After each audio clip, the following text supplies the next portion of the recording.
आप सब से काफी बार बोला है कि हिंदुस्तान में लोकतंत्र पर आक्रमण हो रहा है और इसका हमको हर रोज नए नए उदाहरण मिल रहे हैं। सवाल मैंने एक ही पूछा था,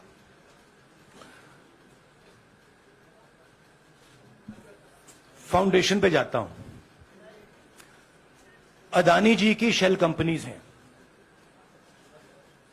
अदानी जी की शेल कंपनीज हैं, उसमें 20,000 करोड़ रुपया किसी ने इन्वेस्ट किया। अदानी जी का पैसा नहीं है, अदानी जी का इंफ्रास्ट्रक्चर बिजनेस है, पैसा किसी और का है। सवाल यह है, ये जो 20,000 करोड़ रुपए हैं ये किसके हैं? यह सवाल मैंने पूछा। मैंने पार्लियामेंट हाउस में प्रूफ देके, जो मीडिया रिपोर्ट से मैंने निकाला, अदानी जी और नरेंद्र मोदी जी के रिश्ते के बारे में डिटेल में बोला। रिश्ता नया नहीं है, रिश्ता पुराना है। जब नरेंद्र मोदी जी गुजरात के सीएम बने थे तब से रिश्ता है और उसके बहुत सारे पब्लिक प्रूफ्स हैं। हवाई जहाज में मैंने फोटो दिखाई, नरेंद्र मोदी जी बड़े कंफर्ट में बैठे हुए थे अपने दोस्त, अपने मित्र के साथ। पार्लियामेंट में मैंने दिखाई। यह सवाल मैंने पूछा। फिर मेरी स्पीच को एक्सपंज किया गया। मैंने स्पीकर को डिटेल चिट्ठी लिखी, पॉइंट बाय पॉइंट, कि मैंने कहा कि एयरपोर्ट्स अदानी जी को रूल बदल के दिए गए हैं।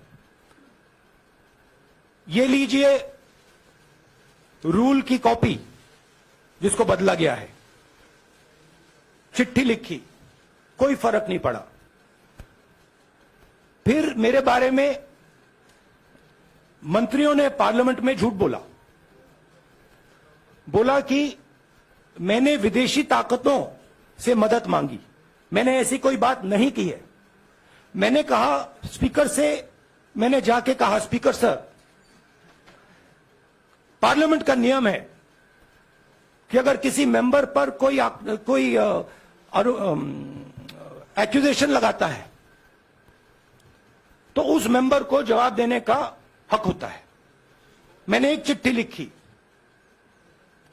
उस चिट्ठी का जवाब नहीं आया। दूसरी चिट्ठी लिखी, उस चिट्ठी का जवाब नहीं आया।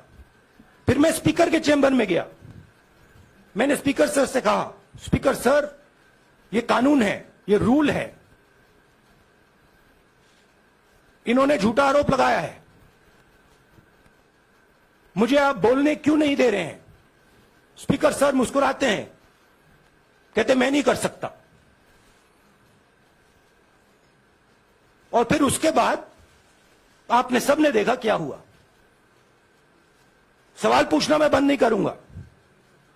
नरेंद्र मोदी जी का अदानी के साथ क्या रिश्ता है और 20,000 करोड़ रुपए किसके हैं, मैं पूछता जाऊंगा। मुझे कोई डर नहीं लगता इन लोगों से। और अगर ये सोचें कि मुझे डिस्क्वालीफाई करके, धमका के, जेल में डाल के मुझे बंद कर सकते, नहीं, मेरी वो हिस्ट्री नहीं है। मैं हिंदुस्तान के लोकतंत्र के लिए लड़ रहा हूं और मैं हिंदुस्तान के लोकतंत्र के लिए लड़ता रहूंगा। किसी चीज से नहीं डरता हूं, यह सच्चाई है। अब आप सवाल पूछिए। एक एक करके प्लीज। हम I'll say it in English also. Sorry.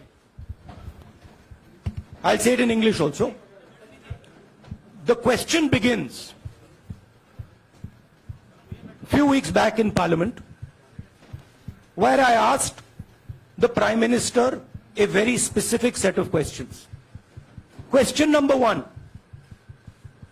20,000 crore rupees or $3 billion are in shell companies owned by Mr. Adani. Mr. Adani could not have generated this money. He's an infrastructure business. Where did this money come from? Whose money is it? That was the first question. Whose shell companies are there? These companies are working in the defense field. Why does nobody know whose money this is? There is a Chinese national involved in this. Why is nobody asking the question, who is this Chinese national? That was the first question. Second question was, set of questions with proof. What is the Prime Minister's relationship with Mr. Adani? I showed a picture of the Prime Minister and Mr. Adani's plane relaxing. I gave documentation about the defense industry, about the airports, about statements made in Sri Lanka, about statements made in Bangladesh, pictures of Mr. Narendra Modi sitting with the State Bank chairman in Australia. And I put this proof on the table. Immediately after that, the BJP started its work. My speech was expunged. I wrote a letter to the Speaker with a detailed explanation on the defense industry, on the airports, with press clippings, supporting documents, legal documents, and said, this is the supporting foundation of my speech. I have not made this speech, I have not invented this. This is detailed research, here it is. Nothing happened. Nothing was revoked.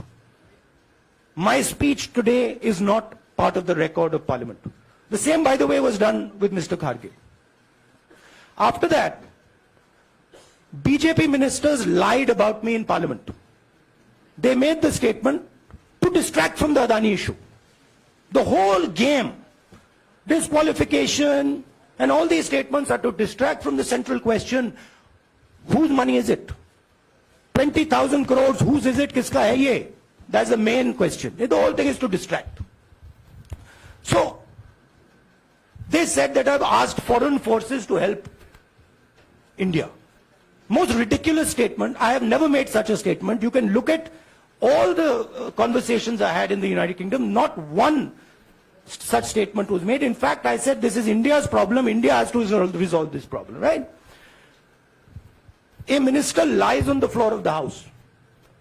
I wrote to the Speaker and I said, Speaker, sir, it is my right as a member of Parliament, when somebody makes an accusation, to state my position. Please let me state my position. The first letter is not answered. I then write a second letter with more details, saying the names and what was said. Still no answer. I then go to the Speaker's chamber and I say, Speaker, sir, what is going on? We live in a democracy. You are the defender of that democracy. Why are you not letting me make my statement? The Speaker smiles and says, I cannot do that. Come and have a cup of tea with me. Right? So this is the whole drama that is being orchestrated to defend the Prime Minister from the simple question, whose 20,000 crore rupees, whose $3 billion went to Mr. Adani shell companies? हाँ जी मोहित, एक minute, सबको राहुल मौका जी, मिलेगा. राहुल जी, मोहित दुबे हूं मैं. मेरा सवाल ये है कि आप शहीदों. By the way, sorry, I just need to finish that. I left out a part. Look, I am here defending the democratic voice of the Indian people. I will continue to do that.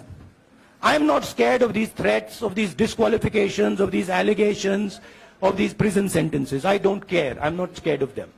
Okay? These people don't understand me yet. I am not scared of them. They are used to everybody being scared of them. I am not scared of them. Right? And I will continue to ask the question, what is the Prime Minister's relationship with Mr. Adani? It is an old relationship. It is a relationship that began when he was Chief Minister of Gujarat. Mr. Adani constructed the idea of Resurgent Gujarat, organized all that. This is a partnership. It's a close partnership. I'm going to keep asking that question. Rahul ji, मैं मोहित दुबे हूं. मेरा सवाल यह है कि आप शहीदों के परिवार से आते हैं. आपकी दादी भी डिस्क्वालीफाई हुई, जनता के बीच गई. आप सत्ता में वापस आए। आज के दौर में राहुल गांधी भी डिस्क्वालीफाई हो गए हैं क्योंकि तमाम आपने इश्यूज को उठाया, चीन के इश्यूज को उठाया। क्या राहुल गांधी भी जनता के बीच में जाएंगे और वही वापसी फिर से करेंगे? राहुल गांधी भारत जोड़ो यात्रा में 4.5 महीने जनता के बीच में रहेंगे और वो मेरा काम है, वो मैं करता जाऊंगा। हाँ जी अनवर, अनवर आज के हिंदुस्तान में जो पहले राजनीतिक पार्टियों को सपोर्ट मिलती थी, मीडिया से मिलती थी, बाकी इंस्टीट्यूशन से मिलती थी, वो नहीं मिलती है। तो ऑपोजिशन की पार्टीज को एक ही रास्ता है, जनता के बीच में जाने का। हाँ जी अनवर। सर, भारतीय जनता पार्टी ने आप पर ओबीसी समुदाय के अपमान का आरोप लगाया है। इस पर आप क्या जवाब देना चाहेंगे भारतीय जनता पार्टी को? मैं पिछले भारत जोड़ो यात्रा में, आप मेरी कोई भी स्पीच देख लीजिए, मैं वहां कह रहा हूं सब समाज एक हैं, सबको एक साथ चलना चाहिए, भाईचारा होना चाहिए, नफरत नहीं होनी चाहिए, हिंसा नहीं होनी चाहिए। तो मेरी पोजीशन बिल्कुल क्लियर है। ये ओबीसी का मामला नहीं है, ये नरेंद्र मोदी जी और अदानी जी के रिश्ते का मामला है। 20,000 करोड़ रुपए जो अदानी जी को पता नहीं कहां से मिले, उसके बारे में मैं सवाल पूछ रहा हूं और उसका जवाब चाहिए। बीजेपी ध्यान को भड़काने की कोशिश करती है, कभी ओबीसी की बात करेगी, कभी विदेश की बात करेगी, कभी कुछ और बात करेगी, कभी डिस्क्वालिफिकेशन की बात करेगी, मगर सवाल यही है 20,000 करोड़ रुपए, $3 बिलियन किसका था? संजय मिश्रा। और वो अदानी का पैसा नहीं हो सकता। संजय मिश्रा।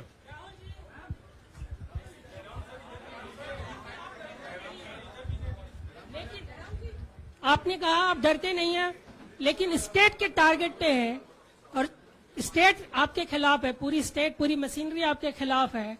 ऐसे में आपके सामने चैलेंजेस बहुत बड़ा है, तो रास्ता क्या है, रणनीति क्या है? देखिए भैया,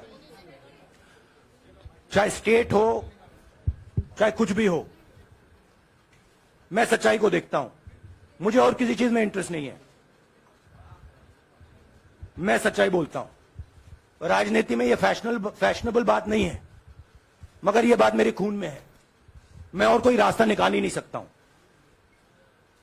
तो मेरा काम यह है, यह मेरी तपस्या है, जीवन की तपस्या है, उसको मैं करता जाऊंगा। चाहे मुझे डिस्क्वालीफाई करें, मारे पीटे, जेल में डाले, मुझे कोई फर्क नहीं पड़ता। मुझे अपनी तपस्या करनी है।